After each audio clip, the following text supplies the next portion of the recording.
Ever wondered how a small state defeated a mighty army with just a clever trick in ancient China?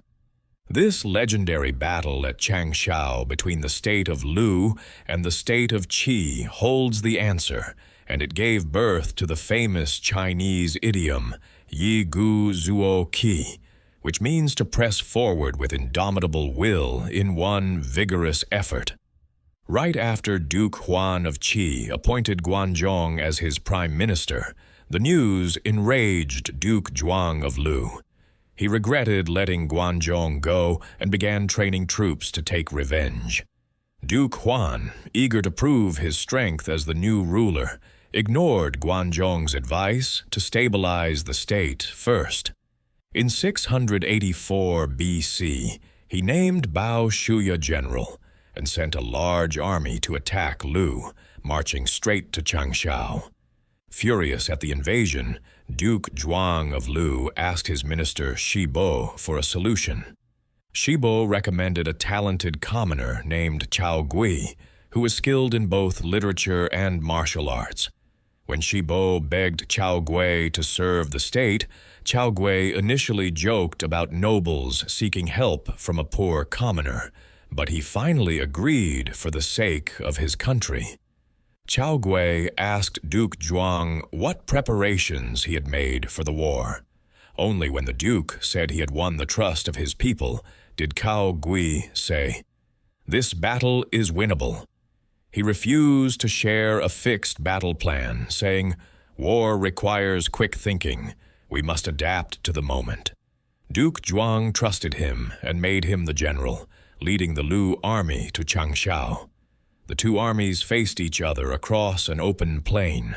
Bao Shuya, fresh off a victory, ordered his men to beat the drums and charge first. Duke Zhuang wanted to respond in kind, but Cao Gui stopped him. "They're full of momentum now. Let's hold our ground and not fight." The Qi army charged twice, but the Lu soldiers stood firm, their archers guarding the formation. The Qi troops grew tired and frustrated after two fruitless attacks. When the Qi army beat the drums for the third time, their soldiers were sluggish and unmotivated. At that moment, Cao Gui shouted, "Beat the drums! Charge!" The Lu army surged forward with a thunderous roar, smashing the weary Qi troops like hail hitting lotus leaves. The Qi soldiers fled in panic, and Duke Zhuang was about to chase them, but Cao Gui stopped him again.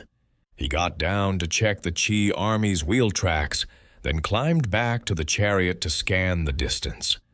Only after seeing their tracks were messy and their flags fallen did he order, "Chase them, don't stop." The Lu army pursued for 30 li, seizing countless weapons and chariots. After the great victory, Duke Zhuang asked Cao Gui about his tactics. Cao Gui explained, "Battles are won with morale. The first drumbeat fires up the soldiers, the second weakens their spirit, and the third leaves them with no energy at all. We struck hard at their weakest moment. That's why we won." He added that he'd waited to chase because the enemy might have set an ambush, and only the messy tracks and fallen flags proved they were truly fleeing. Duke Zhuang praised him as a brilliant military strategist. Defeated, Duke Huan apologized to Guan and followed his advice. He made peace with Lu, returning the seized land, and focused on strengthening Qi, reforming internal affairs, developing agriculture, mining iron, and encouraging salt production and fishing. Since Qi was by the sea, its salt was a precious resource for other states, which had to ally with Qi to get it.